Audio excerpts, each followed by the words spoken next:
Sir అక్కడ చూడండి, అక్కడ అందరూ మైకుల ఎందుకు జరిపిస్తున్నా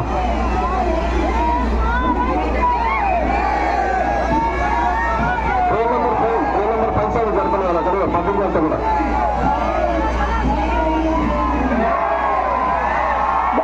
మన వైపు తిరిగాడు, అన్ని దిక్కులు చూస్తున్నాడు, అందరినీ సమాధిస్తున్నాడు, చల్లగా ఉండండి అంటున్నాడు, ప్రశాంతంగా జీవించండి అంటున్నాడు.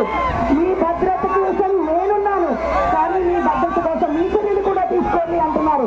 ఇక్కడ ఉన్న అందరి కెమెరాలు కూడా స్వామివారిని పలకరిస్తున్నాయి. అందరి సెల్ఫీ